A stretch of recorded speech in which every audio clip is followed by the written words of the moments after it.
Manhã Bandeirantes está de volta nesta quarta-feira de Natal, 25 de dezembro. E a gente gosta sempre de, aqui na Rádio Bandeirantes, trazer dica para você, trazer notícia boa, ainda mais em dias tranquilos como esse. E hoje a dica é de cultura, é de lazer, uma atração daquelas espetaculares que vai chegar aqui à capital paulista, um sonho antigo da cidade que agora parece que está saindo do papel. A Força Aérea Brasileira e o Museu Asas de um Sonho anunciaram recentemente a criação do Museu Aeroespacial Paulista. Essa estrutura que será colocada no aeroporto Campo de Marte, aqui na zona norte de São Paulo, que recentemente passou por uma negociação, entrou como pagamento de dívida e agora faz parte também um museu. Sobre isso, nós vamos conversar com o Marcos Amaro, que é o presidente do Museu Asas de um Sonho e fundador da Amaro Aviation. Tudo bem com o senhor? Bom dia, seja bem-vindo à Rádio Bandeirantes. Bom dia, o prazer é todo meu, muito obrigado pela oportunidade. Vamos lá, começar explicando para o nosso ouvinte. Museu Asas de um Sonho já é conhecido. Conta pra gente a trajetória do museu e até esse ponto em que estamos. O Museu Asas de um Sonho é um sonho antigo, na verdade, de dois aviadores. Um deles, meu pai, o comandante Folhinha Adolfo Amaro, fundador da TAM, e do seu irmão, João Francisco Amaro. Esse sonho começou ainda na década de 90, quando meu pai começou, junto do meu tio, a garimpar alguma das aeronaves raras que esse museu possui hoje, mas como ele acabou falecendo em 2001, ele não teve a oportunidade de ver esse museu concluído. Logo mais à frente, nós tivemos a oportunidade de inaugurar um museu em São Carlos, e esse museu passou então a ter um endereço e mostrar as suas preciosidades para o público de São Paulo durante mais de 10 anos. Depois da fusão entre a LAN e a TAM, esse museu acabou encerrando as suas atividades, e nesse ano eu assumi a presidência desse museu de modo a trazer o museu novamente a público. Primeiro fizemos uma imersão e um trabalho em Itu, na cidade de Itu, onde ali inauguramos uma exposição muito bonita do Santos Dumont, e esse museu está hoje aberto na Fábrica São Pedro, em Itu, que é uma antiga tecelagem, dividindo o espaço com o Museu Fama, e agora, mais recentemente, fizemos esse acordo de cooperação com a Força Aérea Brasileira também para comodatar cerca de 40 aeronaves para o MAP, que é o novo museu que, como você muito bem disse, será inaugurado no Campo de Marte, em São Paulo. Marcos, aqui é o Danilo Gobato, obrigado aqui pela atenção com a Rádio Bandeirantes. Você sabe que eu tenho família em São Carlos, né? E o museu, né, é conhecido. Agora eu queria saber o seguinte, o acervo, ele foi dividido, ele será dividido, parte São Carlos, Itu, São Paulo, como que é a questão do acervo, de que forma ficou essa divisão, por gentileza? Excelente pergunta, Danilo. Eu sinto muito mesmo pelo fato do museu ter fechado as suas portas em São Carlos. Eu, pessoalmente, ainda tenho esse compromisso de prestigiar a cidade de São Carlos de alguma forma, então tenho conversado com a cidade de São Carlos, eles demonstraram interesse em fazer um centro cultural Comandante Folhinha Adolfo Amaro, pelo fato do meu pai ter feito tanto pela cidade, então pode ser que isso aconteça e que a gente ainda venha prestigiar São Carlos. E aquela história em São Carlos é uma história magnífica, como você sabe, a antiga fábrica da CBT virou ali o centro de manutenção da Latam atualmente. Mas a ideia sim é dividir uma parte do acervo, até porque o Museu Aeroespacial Paulista pode contar com também novos empréstimos, com novos comodatos e com novas doações, não só da Força Aérea Brasileira, mas também de outros potenciais stakeholders que venham nos ajudar no desenvolvimento desse projeto. E Itu também vai receber, como você muito bem disse, uma parte importante desse acervo, muito embora lá em Itu nós tenhamos um desafio de infraestrutura predial, porque nós temos ali a maior massa tombada do estado de São Paulo, né, são 25 mil metros quadrados, e tombado pelo Condefat nível 2, então nós não podemos mexer nem na fachada e no pé direito, então temos algumas limitações expográficas no museu, mas ali também estaremos recebendo aeronaves, como já chegaram algumas dessas aves para o nosso espaço. Que legal! E eu não sei se o nosso ouvinte já teve a oportunidade, mas é um dos passeios marcantes da minha infância. Moleque, o meu pai gosta pra caramba de aviação e fui lá em São Carlos pra visitar o museu e tinha o centro de manutenção, como você disse, à época, se eu não me engano, da TAM ainda e não da Latam. Mas eu lembro que eu fiquei assim, nem acreditava no que eu estava vendo, né? Porque é um acervo que não só você vê o avião, mas tem toda uma história. São aeronaves raras, né? De difícil acesso para que alguém possa ver. Agora, para quem já está ansioso, assim como eu, para visitar o museu que vai abrir aqui em São Paulo, pode esperar encontrar o quê? Quais as aeronaves mais legais, as histórias? Porque eu lembro que quando menino foi fantástico visitar o Museu Asas de um Sonho em São Carlos. Pois é. Em São Paulo, a gente deve contar com aeronaves muito importantes, desde o Supermarine Spitfire ao próprio Constellation, aeronaves tanto civis como militares, que também têm o seu amplo know-how, digamos, tanto para aviação civil como para aviação militar. Então, certamente ali a gente vai comodatar grandes aeronaves, inclusive o próprio Fokker 100 da TAM, o Fokker 27 devem estar nesse novo museu, mas eu também só queria reforçar as pessoas a conhecerem, né, o Centro Cultural São Pedro em Itu, porque ali nós recebemos o Mirage, inclusive, que foi pilotado pelo Ayrton Senna, o Sikorsky, que é um helicóptero da Marinha, que foi muito utilizado para operações de resgate de submarinos, identificação também de astronautas, e as próprias aeronaves do Santos Dumont e aeronaves dos nossos inventores, que de alguma forma contribuem para a história da nossa aviação. Como você muito bem comentou, é aviação global, não só aviação brasileira, porque as aeronaves que nós temos lá têm uma importância histórica global e não só brasileira. Então, o museu ele vai contar também com simuladores para crianças, então todo o trabalho que nós pretendemos realizar é um trabalho voltado a inspirar as próximas gerações a, quem sabe, se tornarem aviadores e também desbravarem os céus brasileiros. Simulador só para as crianças, Marcos? Eu quero.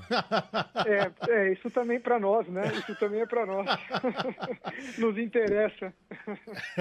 Muito, muito bacana. Agora, teve ali alguma redistribuição, né, das aeronaves, mas alguma aquisição que foi feita especificamente para esse museu agora, ou que já está em negociação, que você possa compartilhar aqui com os nossos ouvintes? Ainda não. Nesse momento nós estamos aproveitando todas as potências que nós já temos, então nós não fizemos ainda nenhuma aquisição, mas quiçá mais à frente, com os futuros e próximos desenvolvimentos, a gente não venha também a não só eventualmente adquirir novas aeronaves, como também receber doações. Muitas pessoas têm nos procurado, então tudo tem o seu tempo, e certamente o nosso compromisso em levar para frente a história desses pioneiros, desses aviadores, se garante pelas próximas décadas, e muito será construído nesse sentido. Agora, o acordo que foi feito com a Força Aérea Brasileira é de que, basicamente, o senhor, pela organização do Museu Asas de um Sonho, vai realizar um empréstimo gratuito de todo esse acervo à FAB, que vai ficar responsável pela estrutura do museu aqui no Campo de Marte. Não é bem assim. A responsabilidade ela é conjunta. Nós estamos oferecendo esse comodato, mas também temos o compromisso e o empenho em viabilizar esse novo projeto. Então, é um projeto complexo, né? São 75 mil metros quadrados de área, e como o nosso próprio comandante da Força Aérea, comandante Marcelo Damasceno, disse, isso depende também da ajuda, efetivamente, do município, do governo estadual e do governo federal. Então, é um empenho, digamos assim, nas três instâncias, e nós estamos muito comprometidos em ajudar a Força Aérea na viabilização desse projeto, né? Eu já estou animado. Quando que abre? Quando que a gente já pode esperar a abertura para o público? Eu imagino que não deva ser tão fácil, né? Você locomover um acervo tão grande, aeronaves enormes, toda a estrutura que precisa ser montada para isso. Quando que é a previsão? Pois é, nós temos agora aí um período de 60 dias, como foi comunicado, inclusive no dia do acordo, para viabilização, estudo de viabilização econômica e financeira desse novo projeto e negociação com todas essas dimensões que eu acabei de citar. Superando essa fase, eu espero que a gente tenha um prazo aí de 3 anos, pelo menos, para poder concluir efetivamente o transporte, o deslocamento dessas aeronaves de São Carlos para São Paulo e também para Itu, no Centro Cultural São Pedro, onde também está instalado ali o Museu Fama, que é um museu de arte que conta também com mais de 3.000 obras de arte da história da arte brasileira. Marcos, quando você falou em doação, não é? Porque eu perguntei sobre a aquisição de novas aeronaves, você falou de doação. Essas doações, elas partem de empresas, não é? Ou de órgãos e pessoas, não é? Que tenham ali as suas aeronaves particulares e que acabam, por qualquer que seja o motivo, manutenção, gasto, espaço físico mesmo, acabam doando para instituições, para museus. Como que funciona? Pois é, você tocou em todos os pontos, funciona dessa forma mesmo que você colocou. No caso dessas aeronaves, por exemplo, que foram nos doadas ainda na época da TAM, muitas das empresas que nos doaram essas aeronaves eram fornecedores da TAM, fornecedores de motores, fornecedores de peça, que contribuíram com doações muito importantes, aeronaves essas hoje que valem, eu diria, milhões de dólares. Então, foram muito generosos com a história desse museu, ou pessoas físicas de pioneiros da aviação, como é o caso da nossa aviadora Ada Rogato, que nós temos ali um Cessna 140, que ela bateu vários recordes na época, quando fez as suas trajetórias, e também aeronaves com o próprio um ultraleve que foi pilotado pelo Nelson Piquet. Então, as mais curiosas e diferentes doações ocorreram e podem continuar acontecendo para a história do museu, para disponibilizar isso para o maior número de pessoas possível. Marcos, essas aeronaves, elas contam muitas histórias, né? Você citou aqui várias personalidades, né? De Ayrton Senna a Piquet e aeronaves que fazem parte da história da aviação brasileira, não é? E é claro que isso precisa de um cuidado, precisa de uma manutenção, não é? O público vai ter acesso, o visitante vai ter acesso a entrar dentro dessa aeronave, conhecer ali o cockpit, a cabine, como que funciona todo, né? Dentro de um avião, matar saudades de repente, não é, de algum modelo que viajou, ou por uma questão, como eu falei, de manutenção e de cuidados mesmo, de preservação, a visitação interna, não é? Porque hoje em dia, né, Marcos, a gente sabe, com as redes sociais todas, as pessoas querem filmar, querem fotografar, querem estar nessa experiência mais imersiva, mas os museus precisam preservar as suas obras, não é? Como que vai funcionar nesse caso? Pois é, sempre uma questão de bom senso, né? E uma questão também de poder. Eu sou sempre partidário da maior interação possível, né? Eu acho que, assim como você colocou, é muito importante que as pessoas tenham essa experiência efetiva de entrar, por exemplo, num Fokker 100, que foi tão voado pela TAM e transportou milhões de passageiros. Então, certamente a gente quer criar essas condições de interação, preservando a dignidade, né, dessas peças, porque depois é muito difícil da gente conseguir reposicionar danos, mas tudo com muito cuidado, mas com muito carinho e ao mesmo tempo com muita vontade de participação, para que as pessoas também saiam um pouco, né, do digital e possam viver a experiência efetiva de um museu, né, ter o contato efetivo com o físico, que é tão importante nos dias atuais, não é verdade? E só para encerrar da minha parte, Marcos, qual que é o seu xodó, hein? Aquela que realmente Olha, você Ama. admira e que tem uma história, pois é. enfim. Eu particularmente tenho uma predileção por uma aeronave da Segunda Guerra Mundial que se chama F-4 Corsair, que foi utilizado pela Marinha Americana, principalmente na batalha ali do Atlântico, quando os Estados Unidos combateu ali o Japão, e é uma aeronave que pousa em porta-aviões e tem as suas asas recolhidas. E eu gosto muito do design dessa aeronave, acho que essa é uma aeronave muito bonita, além de ser muito rara, e que teve um papel substancial para garantir a vitória dos aliados contra o eixo, né, de forma geral. Então, eu sou um fã dessa aeronave e é a minha aeronave predileta, digamos assim. Agora, Marcos, é importante a gente dizer que estamos falando de futuro, de em 3 anos estar tudo pronto aqui na capital paulista, mas período de férias escolares, muita gente também em recesso e já tem uma parte do acervo em Itu aberta para visitação, né?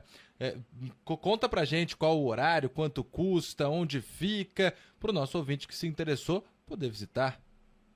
Pois é, te agradeço. No dia 26, nós estamos abertos novamente até o dia 29, né, no Centro Histórico de Itu, e aí depois o museu estará fechado do dia 30 ao dia 3, e novamente ele volta no dia 4, estar aberto de quarta a domingo, das 11 às 5 da tarde, e o ingresso são R$ 25 para ter a experiência completa, não só do Museu de Arte, como também do Museu de Aviação. E lá as pessoas vão poder conferir essas aeronaves raras, como eu te falei, a réplica do 14 MiS, do Demoselle, o Sikorsky, o Mirage, entre outras atrações que o museu também conta, com o Cessna 140 que pertenceu à minha família. Então tem muita coisa bacana para as pessoas poderem assistir e interagir nesse centro cultural que conta com restaurantes e coisas muito bacanas para a sua família. O senhor falou também que assumiu, né, o comando para a retomada do Museu Asas de um Sonho no começo de 2024. Quais os planos futuros, além da abertura dessa nova parte do museu com um acervo? O que o senhor quer fazer? Como que quer usar a história da aviação, que conta um pouco da história do mundo também e que está em suas mãos, para distribuir isso para a população? Quais os projetos?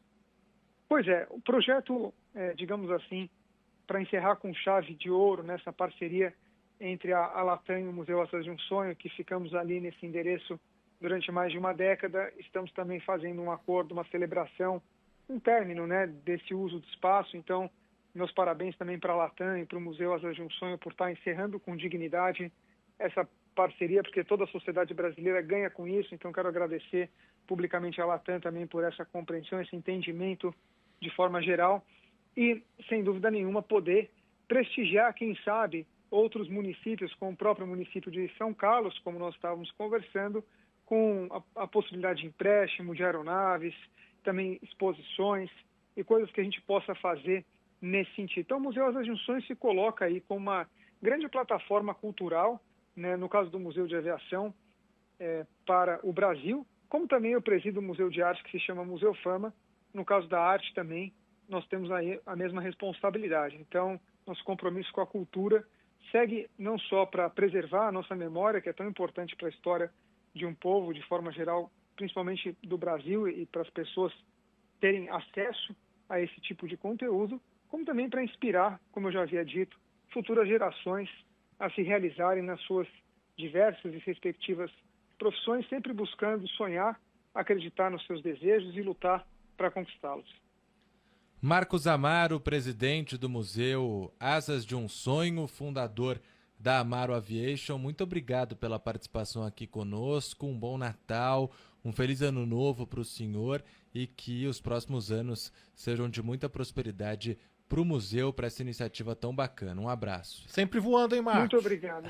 Sempre agradeço a vocês também. Aproveito para desejar um Feliz Natal a todos vocês e muita prosperidade em 2025 para todos nós.